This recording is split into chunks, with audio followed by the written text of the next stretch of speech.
Kashi news channel, सच है तो बोलेगा।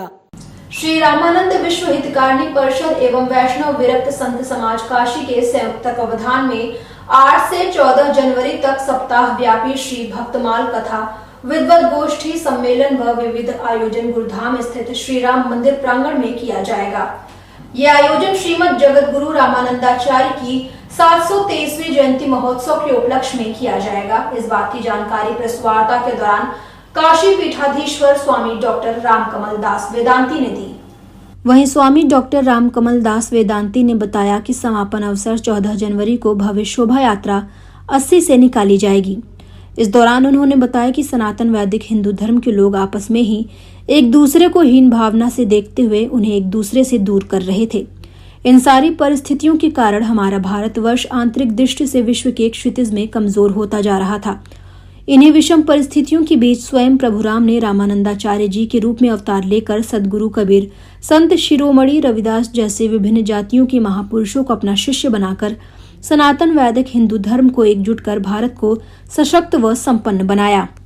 ऐसे जगत गुरु रामानंदाचार्य की जयंती काशी में उनकी गरिमा के अनुरूप मनाई जानी चाहिए।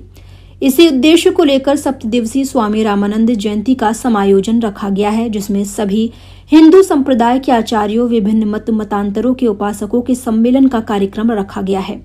इसमें संत सम्मेलन, कवि सम्मेलन, विद्वत सम्मेलन आदि का आयोजन होगा। तो यहाँ पर जगतगुरु रामानंदाचार्य जी महाराज की जयंती का समायोजन 8 जनवरी से लेकर के 14 जनवरी तक हम समायोजित कर रहे हैं, और जिसमें मुख्य अतिथि के रूप में आदरणीय प्रदेश के मुख्यमंत्री श्री योगी आदित्यनाथ जी का पदार्पण हो रहा है, और जिसमें विभिन्न अयोध्या से, मथुरा से, वृंदावन से, हरिद्वार आदि से बड़े शीर्षस्थ विद्वान लोग इसमें पधार रहे हैं। और इस कार्यक्रम में भक्तमाल का कथा का समायोजन किया गया है, जो 8 तारीख से 14 तारीख तक भक्तमाल की कथा चलेगी, जिसमें जो भगवान के विशिष्ट भक्त हैं उन भक्तों का चरित्र गायन होगा, और बीच बीच में राम कथा आदि का भी पाठ होगा, और विद्वत गोष्ठी, संत सम्मेलन, विदुषी सम्मेलन आदि के भी समायोजन इसमें आयोजित हैं। और 14 तारीख को बड़ी धूमधाम के साथ में एक नगर शोभा यात्रा जगतगुरु रामानंदाचार्य जी महाराज की निकाली जाएगी, जिसमें रविदास पंथी, कबीर पंथी और गुरु नानक साहब जी के भी, और हमारे सनातन धर्म के सभी वर्ण, सभी जातियों के लोग बड़े उत्साह के साथ में भाग लेंगे। और इस यात्रा का समायोजन प्रातः 9 बजे से दशाश्वमेध घाट से शुरू होगा, जो रविदास गेट और फिर दुर्गा कुंड और खोजमा और चिंतामणि चौराहे से आते हुए राम मंदिर में समापन होगा। तो इस बीच में समस्त धर्मावलंबियों से बहुत बहुत आग्रह है कि आप सभी लोग श्रद्धा और भक्ति के साथ में इस कार्यक्रम में पदार्पण करके इस कार्यक्रम को सफल बनाएं। उत्तर प्रदेश कुश्ती संघ के तहत सब जूनियर बालिका कुश्ती प्रतियोगिता देवरिया जिले में होने जा रही है। यह आयोजन 13 से 15 जनवरी तक चलेगा। इसी कड़ी में आज सिगरा स्टेडियम में जूनियर वर्ग की बालिकाओं का ट्रायल कराया गया, जिसमें 10 बालिकाओं का चयन किया गया। बता दें कि क्षेत्रीय खेल कार्यालय वाराणसी एवं वाराणसी कुश्ती संघ के तहत जिला स्तरीय चयन ट्रायल 7 जनवरी को डॉक्टर संपूर्णानंद स्टेडियम में किया गया, जिसमें गाजीपुर, चंदौली, जौनपुर की टीम ने हिस्सा लिया। इस दौरान वाराणसी की 10 बालिकाओं का चयन किया गया। ये बालिकाएं देवरिया में होने वाली राज्य स्तरीय कुश्ती प्रतियोगिता में भाग लेंगी। आज किस तरह का ये चयन ट्रायल चल रहा है बच्चों का, और कितने भारत में कितने मुख्य हैं? ये सब जूनियर बालिका वर्ग का जो है चयन ट्रायल था, जो कि 13 से 15 देवरिया में इसका राज्य स्तरीय प्रतियोगिता होनी है। उसके लिए बनारस ज़िले का आज ट्रायल था, जिसमें 10 बच्चों का सिलेक्शन हुआ है, और ये 40 किलो से लेकर के 76 किलो तक का है। अब इसका मंडल जो है 9 तारीख को सोमवार को यहीं पुनः 10 बजे से प्रारंभ होगा। उसके बाद मंडल की टीम जो है देवरिया में भाग लेगी। आज का ट्रायल बालक बालिका दोनों था या सिर्फ बालिका? नहीं, सिर्फ बालिका। कितनी बालिकाओं ने इसमें भाग लिया? इसमें लगभग 60-65 बालिकाएं थी। क्या लगता है बालिकाएं कुश्ती में ज़्यादा आ रही? जी, इधर विगत कई वर्षों से बालिकाओं का जो है रुझान कुश्ती में बढ़ रहा है। जैसा कि अभी आप देखे हैं कि सीनियर स्टेट कुश्ती, नेशनल कुश्ती चैंपियनशिप हुआ था वहाँ पे साउथ में।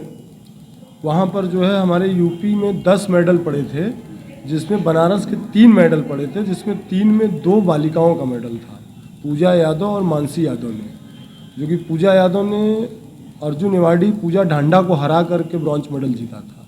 इसलिए बनारस में इसमें लड़कियों की कुश्ती काफ़ी बढ़ रही है और हमें लगता है कि बनारस में 12-15 अखाड़े ऐसे हैं जहां तक 10-15 की संख्या में लड़कियां प्रैक्टिस कर रही हैं। इन दिनों वाराणसी में कड़ाके की ठंड पड़ रही है, जिसकी वजह से लोगों का जीना दूभर हो गया है। लोग इस कड़ाके की ठंड में किसी तरह राहत पाने के लिए गर्म कपड़े और अलाव की व्यवस्था कर अपना जीवन यापन कर रहे हैं। वहीं शहर में अलाव की व्यवस्था के लिए नगर निगम द्वारा बड़े बड़े दावे भी किए जा रहे हैं, लेकिन ये दावे कहीं न कहीं खोखले साबित होते दिखाई पड़ रहे हैं। आपको बता दें कि योगी सरकार द्वारा कड़ाके की ठंड से राहत दिलाने के लिए शहर में करीब 261 स्थानों पर अलाव जलवाया जा रहा है। वहीं मुख्यमंत्री के निर्देश पर एक स्थान पर रोजाना 50 किलो लकड़ी जलाने की व्यवस्था नगर निगम ने कर रखा है। इतना ही नहीं, इंटीग्रेटेड कमांड कंट्रोल से चौराहे पर लगे सीसीटीवी कैमरे के जरिए अलाव के समय से जलने की निगरानी भी की जा रही है। बावजूद इसके भिखारीपुर तिराहा, ककरमत्ता, बनारस स्टेशन के पास एवं चितईपुर चौराहे पर अलाव की व्यवस्था नहीं दिखी। नगर निगम के दावे हवाई निकले। आम लोगों का कहना है कि नगर निगम द्वारा अभी भी कड़ाके की ठंड में कोई अलाव की व्यवस्था नहीं की गई है। जो भी लकड़ी आ रही है वो प्रशासन के लोग ही ले रहे हैं, जिससे आम लोगों को काफी समस्याओं का सामना करना पड़ रहा है। नगर निगम की तरफ से अलाव जल रहा है चौराहे चट्टी पर, इसका क्या कहेंगे आप? देखिए, अब नगर निगम में के पेपर के अनुसार या उनके अनुसार जो भी जल रहा है, लेकिन मौके पर वो चीज़ दिख नहीं रहा है। मौके पर हम इस चौराहे पर कहीं भी अलाव नहीं जल रहा है नगर निगम की तरफ से। नगर निगम दावा कर रही है कि हर चौराहे पर जल रहा है, राहगीरों की राहत नहीं, अन्य चौराहों पर क्या स्थिति है हम बहुत घूमे नहीं, इसलिए नहीं बता पाएंगे, लेकिन हम अपने चौराहे की बातें बता रहे हैं कि यहाँ पर नगर निगम की तरफ से व्यवस्था नहीं है और ठंड में कई दिनों से कड़ाके की ठंड पड़ रही है। लोग परेशान हैं, ठिठुर रहे हैं आने जाने वाले भी, तो इसके लिए व्यवस्था होनी चाहिए, लेकिन ऐसी व्यवस्था यहाँ नहीं है। यहाँ पे पिछले 4 दिनों से इतनी कड़ाके की ठंड पड़ रही, लेकिन प्रशासन की तरफ से कोई व्यवस्था नहीं, कोई अलाव नहीं। जो थोड़ा बहुत आ भी रहा है तो वो प्रशासन अपने पास ही रख ले रही है, जला रही है, लेकिन पब्लिक के लिए कोई सुविधा नहीं है। सारे दुकानदार ठिठुर रहे हैं, दुकान बंद करके घर चले जा रहे हैं समय के पहले ही। जो रोड पे राहगीर चल रहे हैं उनके लिए आप लोग क्या सोच रहे हैं कि आप प्रशासन को दोषी बनाएंगे? राहगीर चल रहे हैं, उनकी दशा ठंड के मारे ठिठुरन से सब लोग काँप रहे हैं, लेकिन कहीं भी कोई व्यवस्था ही नहीं है कुछ यहाँ पे मिले। प्रशासन नगर निगम की तरफ से चाहे जिला प्रशासन की तरफ से कुछ भी नहीं है।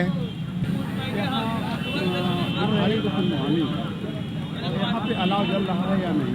नहीं, यहाँ कोई सुविधा नहीं है। यहाँ तो हम लोग अपना कागज़ लकड़ी इधर उधर से बीन के ला कर जला रहे हैं।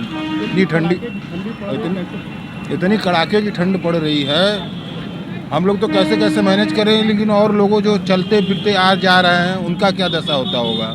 सरकार द्वारा या नगर निगम द्वारा कोई यहाँ सुविधा नहीं है। नगर निगम चौराहे भी चट्टी पर हमारी नहीं, ऐसा कोई सुविधा नहीं, कोई मुहैया नहीं कराया गया है सरकार द्वारा। कड़ाके की जो ठंड है, शीतलहर पिछले 4-5 दिनों से है और आज 2 दिन से बहुत तेज हो गया है। अलाव कहीं नहीं दिख रहा है और सड़कें भी लकड़ी चौराहे कहीं नहीं, कुछ नहीं, किसी भी विभाग से नहीं आया है। लोग जो जला भी रहे हैं वो अपने तरफ से व्यवस्था करके ले आ रहे हैं, किसी तरह से लोग बस वही लोग कर रहे हैं। आप भी तमाम जगह जाए रहोगे तो देख ही रहे होंगे।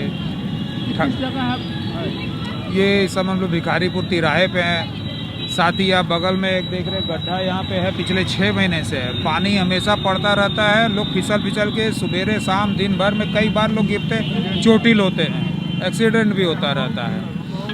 आप ध्यान देंगे तो यहाँ भी बगल में ही है। खबर बरेली से है, जहां रात में फोन पर बात करने के बाद घर से निकला युवक वापस घर नहीं आया। सुबह युवक का शव गांव से आधा किलोमीटर दूर खेत में पड़ा मिला। वहीं सूचना पर पहुंची पुलिस ने शव को कब्जे में लेकर पोस्टमार्टम के लिए भेज दिया है और आगे की कार्यवाही में जुट गई है। बता दें कि बरेली के थाना कैंट के गाँव कांधरपुर निवासी 20 वर्षीय युवक रोहित की किसी ने गला रेत कर हत्या कर दी।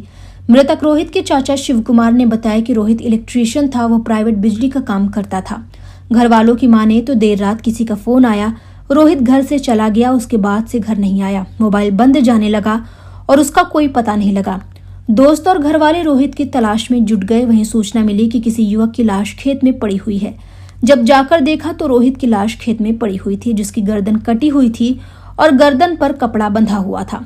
घटनास्थल पर परिवार वाले पहुंचे, उन्होंने थाना कैंट पुलिस को सूचना दी।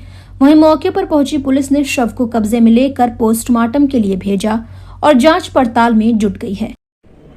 आज दिनांक 7 जनवरी 2023 को तकरीबन सुबह 6 बजे के करीब एक सूचना प्राप्त हुई कि एक व्यक्ति का शव चिन्हटी गांव थाना कैंट से 500 मीटर की दूरी पर चिन्हटी परगना रोड पर मिला है। डिसीज्ड का जो नाम है वो रोहित कुमार है, सन ऑफ महेंद्र सिंह, उम्र 28 वर्ष, जो कि निवासी कांधरपुर कैंट का है, जो पेशे से इलेक्ट्रीशियन था। ये व्यक्ति शादीशुदा है, इसका एक बच्चा है जो कि 1 वर्ष का है। इसमें थाना कैंट पर धारा 302 और 201 में मुकदमा पंजीकृत किया गया है। विवेचना की जा रही है, जल्द ही इस घटना का खुलासा कर दिया जाएगा। ओबरा तहसील परिसर में जिलाधिकारी सोनभद्र चंद्र विजय सिंह व पुलिस अधीक्षक डॉक्टर यशवीर सिंह द्वारा West Bengal Calcutta international taekwondo खेल में सोनभद्र की बालिका व बालक चैंपियनशिप हुआ, जिसमें 4 बालिकाओं और 1 बालक ने बाजी मारी। इस दौरान विजेता बच्चों को डीएम ने प्रमाण पत्र देकर सम्मानित किया। बता दें कि विजेता बच्चों को जिलाधिकारी ने सम्मानित कर प्रमाण पत्र दिया और बच्चों को आशीर्वाद देते हुए कहा कि ये बच्चे हमारे देश के गौरव हैं। बच्चों ने हमारे सोनभद्र का नाम रोशन किया है। वहीं विजेता बच्चों ने बताया कि हम कई महीनों से ताइक्वांडो खेल की तैयारी कर रहे थे। अभी आपका कौन सा बेल्ट था इसके पहले? हमारा बेल्ट इससे पहले रेड 1 था। और अभी कौन सा मिला है? अब हमें ब्लैक बेल्ट मिला है, जो बहुत ही मुश्किलों के बाद मिला है। फर्स्ट डन है, ब्लैक बेल्ट फर्स्ट डन मिला है। काफ़ी 6 साल हो गए मुझे प्रैक्टिस करते हुए, अब जाके मुझे इस ब्लैक बेल्ट का लाभ उठाने का मौका मिला है। तो इसका श्रेय आप किसको देना चाहेंगी? इसका श्रेय तो मैं सबसे पहले अपने गुरुजी को देना चाहती हूँ, विमलेश चंद ऋषि इनका नाम है, जो जिन्होंने 6 सालों से मेरे साथ इतना खड़े रहे हैं, हमेशा सपोर्ट किया है मुझे।